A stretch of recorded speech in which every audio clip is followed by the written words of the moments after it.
There is one aspect of solving regulatory problems and challenges that is very often overlooked because of the complexity of the problem. I'm Justin Hitt with Inside Strategic Relations. Let's say a government official comes to you and says, we're sanctioning you for doing X, Y, and Z, and these activities are not permitted, and therefore you must comply. How do you handle that? Well, a lot of folks handle it by getting upset and frustrated because they've already made a significant effort to first be doing what they were doing, and second, to comply with known applicable law. And this could be a case of translation. It could be a case of somebody not out to get you, but somebody out that just doesn't understand your situation and is opposed to it. But ultimately, how do you comply in such a way to get the government off your back, to get the regulator off your back, and to move forward with what matters? Well, the approach that I encourage clients to take is to simplify the communications between yourself and the regulatory party or the auditing party so that you provide them the specific information they ask for, framed in such a way that if they had any problems with it, their response to the problem would be beneficial to your desired outcome. Listen carefully. Let's say you have a business unit and they're being asked to produce controls and processes. So you're going to have your processes. The processes contain risks. You have controls to mitigate or prevent the risk. The auditing organization believes you have 30 processes. In actuality, you've got 3 processes. Now, you don't know that you've got 3 processes until you start the stratification on the 30 processes that were maybe in an old system somewhere or in an archive, or they were your processes last year and you've since streamlined.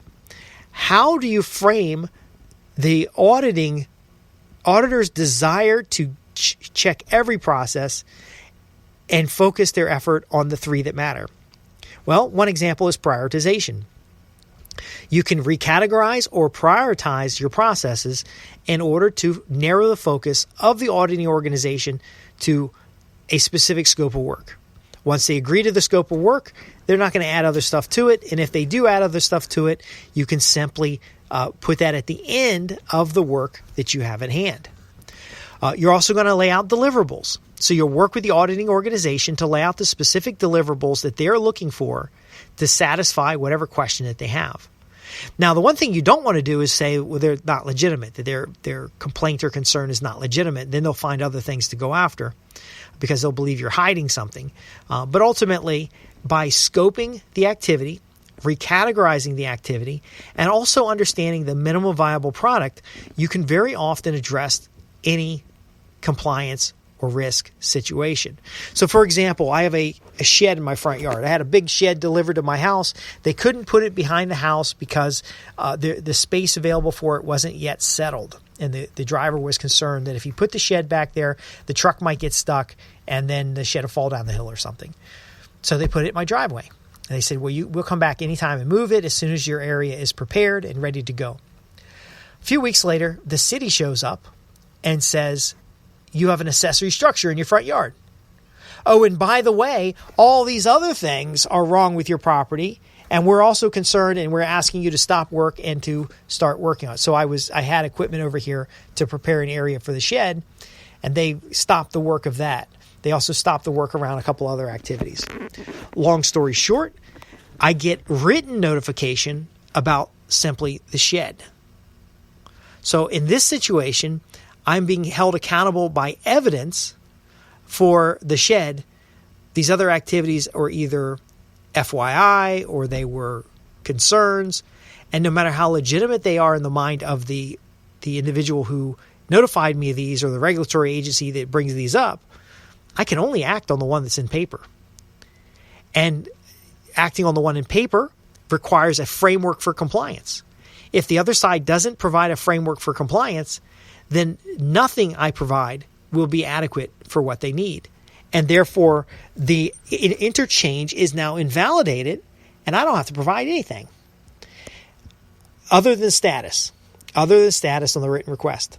Same thing works in a business environment.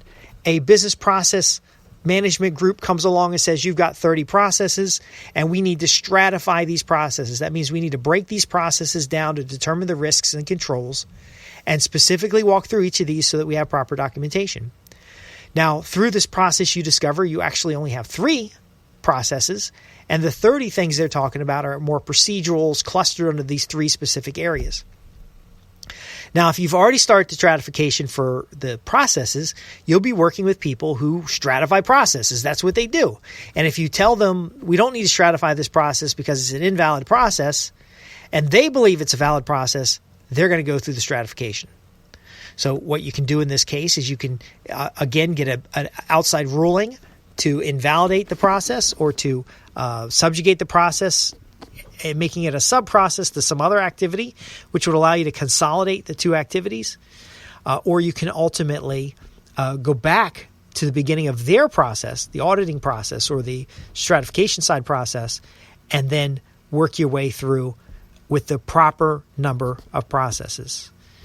Now, in my brain, I'm thinking about this, and it sounds like a lot of stuff. It sounds like more work than just suffering through whatever the hell this regulator is asking for. But what if that regulator, that regulatory body, that auditing group, that local inspector or city council, what if they're wrong? And what if what they're doing is not because it is right according to the law, but it is right according to their beliefs about the law or the opinions of the law? It's ultimately going to eat up your overhead, your time, and create frustration on your part. See, we want to avoid that because there is something you're supposed to be doing. Naturally, when large groups of people come together and they form organizations, they create a bureaucracy. It's a natural result of a large group of people working together. Individually, folks are very rational in the sense of what they want to do and what they don't want to do. However, when you're in a situation where one group feels they have authority over another, they can be quite forceful and rigid in what they want to accomplish. So again, if you have questions about what I'm talking about here today, if you have nuances that are unique to your situation, you can visit me at www.insidestrategicrelations.com. I'll be more than happy to answer your questions in the form of a podcast or in the form of a reply or video reply. But my point being is by reframing, recategorization, scoping, agreement on deliverables, these types of things, we can bind down to use the innate behavior of wanting to comply, of wanting compliance, of wanting influence and power over another, to come up with simple agreements that satisfies their needs, yet satisfies the need of your business or your individual, and ultimately gets more accomplished. That's really what strategic relations is about working together for mutual gain. You're going to satisfy their needs, they're going to satisfy your needs. Ultimately, you're going to move forward. Now, I'm going to go further and gather evidence and supporting materials so that they don't come back later and have new needs, because very often when there's a power exchange, one group wants to do more as they get away with more. And ultimately, the more they can get away with, the more they want, the more demands, and it really gets kind of ridiculous after a while. Anyway, I'm Justin Hitt with Inside Strategic Relations, where we talk about social influence, social engineering, other types of influence, including persuasion, and we do so for high-income professionals and entrepreneurs who are trying to produce, who are trying to be producers, who are trying to get results, who are trying to help the whole system while enriching themselves and those around them. Again, with your questions, visit www.insidestrategicrelations.com. Thanks for listening.